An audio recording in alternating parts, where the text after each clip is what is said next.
నమస్తే. Welcome to BRK health. నేను మీ కీర్తి. ఈరోజు మనతో పాటు ఉన్నారు ఆయుర్వేదిక్ నిపుణులు డాక్టర్ చెలిమెల శ్రీనివాస్ గారు మనతో పాటు ఉన్నారు. సార్ని అడిగి మనకున్న డౌట్స్ క్లారిఫై చేసుకుందాం. నమస్కారం సార్. నమస్కారం అమ్మా. చిన్న పిల్లల్లో కూడా షుగర్ వస్తుంది సార్. అంత చిన్న పిల్లలకి షుగర్ ఎలా అటాక్ అవుతుంది అనేది కొందరికి డౌట్. ఇంకొకటి షుగర్ వంశపారపర్యంగా కూడా వస్తుంది అంటున్నారు. ఇప్పుడు మనం చూసుకున్నట్లయితే మార్కెట్లో షుగర్ పూర్తిగా తగ్గిస్తాము అని అంటున్నారు. నిజంగా తగ్గుతుందా సార్ షుగర్? ఫస్ట్ క్వశ్చన్ మీరు అన్నట్టు చిన్నపిల్లల్లో చూస్తే డయాబెటిక్ 1 అంటాము, అంటే జువెనైల్ డయాబెటీస్ అంటారు. దానికి 2 రీజన్స్. ఒకటి ఏంటంటే బై పుట్టుకతో వాళ్ళకి జెనెటిక్ ఫ్యాక్టర్స్ వల్ల, అంటే మదర్ వూమ్లో ఉన్నప్పుడు జరిగే కొన్ని హార్మోనల్ చేంజెస్ వల్ల ఆర్ ఫ్యామిలీ హిస్టరీ వల్ల పిల్లల్లో చూస్తుంటాం జువెనైల్ డయాబెటీస్ అనేది. అలానే కొంతమంది పిల్లలు ఏజ్ పెరుగుతున్న ఇప్పుడున్న లైఫ్ స్టైల్కి, అంటే ఈ జంక్ ఫుడ్ కానివ్వండి, అసలు ల్యాక్ ఆఫ్ ఎక్సర్సైజ్ మీరు చూస్తే చూడండి, పొద్దున స్కూల్లో ఇవ్వగానే డైరెక్ట్గా లేస్తారు, అసలు బ్రష్ చేసేసి ఉరకడమే ఉంటుంది. తింటున్నారు లేదంటే ఇంత దాంట్లో.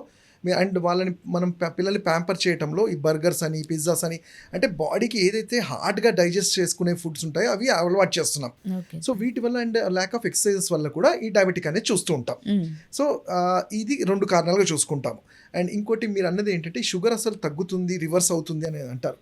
జనరల్గా ఆయుర్వేదంలో ఏంటంటే కొన్ని వీటిని అసాధ్య వ్యాధులు అంటారు. ఆ అసాధ్య వ్యాధుల్లో డయాబెటీస్, మధుమేహం కూడా ఒకటి ఉంది. అంటే దీనికి ఇది మెయింటెనెన్సే తప్ప రివర్స్ తగ్గేది ఉండదు. కాకపోతే ఇది దీన్ని మెయింటైన్ చేస్తూ ఉండాల్సి ఉంటుంది. ఎందుకంటే ఇది మెటబాలిక్ డిజార్డర్.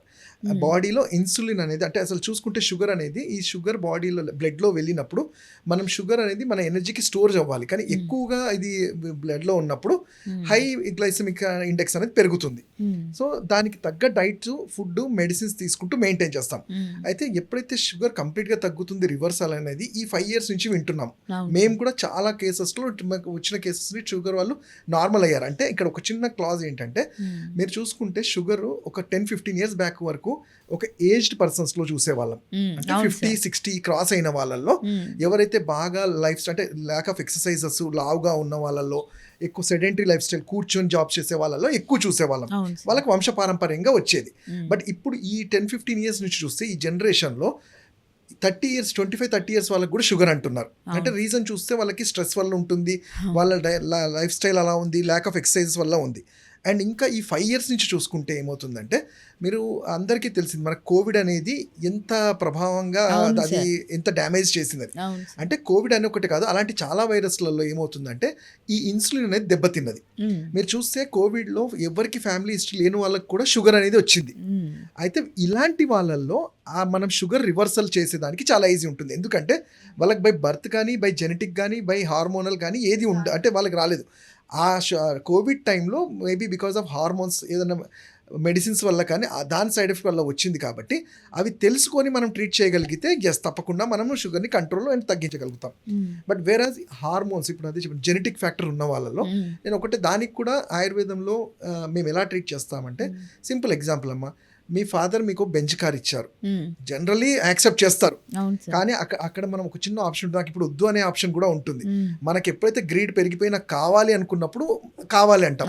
అలానే మన శరీరంలో కూడా ఇమ్యూనిటీది చాలా స్ట్రాంగ్గా ఉండి, రెసిస్టెన్స్ స్ట్రాంగ్గా ఉంటే, మీ ఫాదర్ వాళ్ళకి ఇమ్యూనిటీ వాళ్ళకి జెనెటిక్ ఫ్యాక్టర్ ఉన్నా కానీ మీ ఇమ్యూనిటీ బాగుంటే మీకు అది అవాయిడ్ చేయొచ్చు.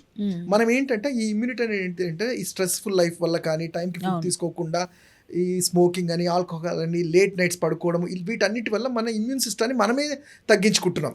కాబట్టి ఏ చిన్నదైనా కానీ తొందరగా అటాక్ అయ్యే ఛాన్స్ ఉంటాయి. ఇప్పుడు షుగర్ రాకుండా ఉండాలి అంటే, ఇంట్లో ఒక పర్సన్కి షుగర్ వచ్చింది సార్, ఆయన తిన్న ప్లేట్లో తినకూడదు, టీ తాగకూడదు అనేది కొంత ఉంటుంది. అలా కూడా వస్తుందా సార్? అసలు ఇంపాసిబుల్ అమ్మా. అసలు అదంతా మైత్. అసలు ఇదేది కంటాజియస్ అట్లా కాదు. ఇది మీరు వాళ్ళతో బ్లడ్ వీళ్ళకి ట్రాన్స్ఫ్యూజ్ చేసినా అది వచ్చే అట్లాంటి డిసీజ్ కాదు డయాబెటిక్ అనేది. ఇది ఎప్పుడైతే మీ ఇన్సులిన్, అంటే ఈ సెల్స్ ఎప్పుడైతే లాంగర్ ఐలెట్స్ అంటాం, అవి దెబ్బతిన్నప్పుడు వాటిని మన బాడీ రిపేర్ చేసుకోలేనప్పుడు బ్లడ్లో షుగర్ ఎక్కువ అయిపోతున్నప్పుడే షుగర్ వస్తుంది. కానీ ఒకరి కంచంలో ఇంకోరు తినడం, వీటి వల్ల అసలు రాదు. జామకాయ తినడం వల్ల వల్ల షుగర్ని నివారించవచ్చు అంటున్నారు. అది ఎంతవరకు అది నిజం కూడా సార్? అవన్నీ ఏంటంటే కొన్ని సందర్భాలు ఎలా ఉంటాయంటే ఇప్పుడు మీరు షుగర్ మనం చూసుకుంటే రోజు చెక్ చేసుకున్నారనుకోండి, రోజు ఒకేలాగా ఉండదు. అయితే ఎప్పుడైనా పండ్లు ఇలాంటి బాడీ లో గ్లైసిమిక్ ఇండెక్స్ ఉన్న తీసుకున్న రోజు ఏమన్నా కొంచెం తగ్గితే అది బాడీ జనరల్గా తగ్గించుకున్నట్టు, కానీ ఏదో ఒక్క ఫ్రూట్ తీసుకుంటే తగ్గిపోతుందని కాదు. అన్ని సమపాలలో ఉండాలి. వెయిట్ మన మేనేజ్మెంట్ అంటే ఎక్సర్సైజ్ ఇవన్నీ చేస్తుంటేనే కంట్రోల్ అవుతుంది. అంతేకాని ఉట్టి జాంపండు తీసుకుంటే షుగర్ తగ్గిపోతుంది అనేది కాదు. ఈవెన్ మెంతులు అలాంటివి కూడా మనం చెప్తుంటాం, ఎందుకంటే ఇవన్నీ కూడా ఇన్సులిన్ని అసిస్ట్ చేసి మా బాడీని కంట్రోల్ చేస్తాయని. బట్ ఇవేంటంటే లాంగ్ రన్లో నేను చెప్పినట్టు మిగతా పారామీటర్స్ వీళ్ళకి హార్మోనల్ కానీ వేరే ఇతరత్ర జబ్బులు లేకుండా ఎక్సర్సైజ్ చేస్తూ ఉంటే ఆ కొన్ని ప్రైమరీ లెవెల్ అంటే ప్రీ డయాబెటిక్ లెవెల్లో మంచిగా కంట్రోల్ చేయొచ్చు. ఇప్పుడు షుగర్ ఉన్న వాళ్ళు ఈ ఫుడ్డే తీసుకోవాలి, ఈ ఫుడ్ తీసుకోకూడదు, ఈ ఫ్రూట్స్ తినాలి, ఈ ఫ్రూట్స్ తినకూడదు అని ఏమైనా కండిషన్స్ ఉంటాయా సార్? తప్పకుండా ఉంటుందమ్మా. ఎందుకంటే మనం చూడండి మన ఫుడ్ అనేది అదే చెప్తాం కదా, ఆయుర్వేదంలో మేము ఏమంటాం వాత పైత్య కఫం అంటాం. కఫంలో వచ్చే వ్యాధుల్లో ఈ షుగర్ అని ఉంటుంది. కఫం అంటే ఏంటి, బాడీలో ఎక్కువ సెక్రీషన్స్ అవ్వడము. ఆ సెక్రీషన్స్ ని మనం కొన్ని ఫుడ్స్ తీసుకున్నప్పుడు డెఫినెట్లీ పెంచుతాయి. సో అలాంటి ఫుడ్స్ ఏంటి అంటే ఎక్కువ గ్లూటెన్ అంటాము, అంటే లైక్ మైదా లాంటిది గ్లూటెన్ ఉన్నది.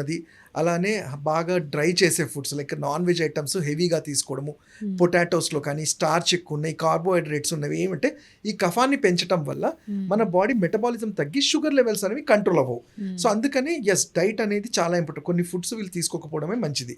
అలానే కొన్ని ఫుడ్స్ ఉంటాయి లైక్ ఇంతకుముందు చెప్పిన బొబ్బర్లు కానివ్వండి, మనం మెంతులు కానివ్వండి, లైట్గా కంపల్సరీగా మనం ఏంటంటే ఇప్పుడు బాడీని మెయింటైన్ చేసుకోవడానికి ఫ్రూట్స్ అనేవి అవసరం. కాకపోతే హై గ్లైసిమిక్ ఉన్న ఫుడ్స్ లైక్ సపోటా ఇలాంటివి కాకుండా రెగ్యులర్గా దొరికే మనకి యాపిల్ కానీ జాంపండు అలాంటివి ప్రిఫరబుల్. బట్ ఇక్కడ ఏంటంటే టైమింగ్ ఆఫ్ ఫ్రూట్స్ కూడా చాలా ఇంపార్టెంట్. ఇన్ బిట్వీన్ మీల్స్ అంటాం, ఐదర్ 11 o'clock లేదంటే 4 o'clock. అంతేకాని ఇమీడియట్ గా లంచ్ అయిపోగానే లేకపోతే రాత్రి పూట తినడం అనేది సజెస్ట్ చేయము. ఇప్పుడు షుగర్ ఉన్న వాళ్ళు ఇన్సులిన్ తీసుకోవాలి డైలీ అంటారు సార్, అక్కడ దాకా వెళ్లకుండా ఎలాంటి జాగ్రత్తలు తీసుకోవాలంటారు? అంటే ఇప్పుడు చూడండి, మీరు ఎప్పుడైతే షుగర్ రాగానే జనరల్ చాలా మందికి షుగర్ చాలా సిమ్టమ్స్ చూపెడుతుంది. లైక్ అతిమూత్ర వ్యాధి అంటారు దీన్ని.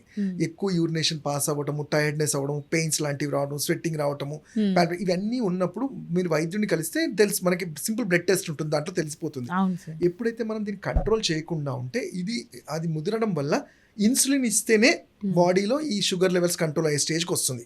బట్ దానికి ముందు మనం మెడిసిన్ వాడకన్నా ముందు మనం ఏంటంటే మన శరీర తత్వాన్ని మనం అర్థం చేసుకోవాలి. మనం ఏ కండిషన్లో మనం తీసుకునే ఫుడ్ని మనం బర్న్ చేసుకోగలుగుతున్నామా లేదా.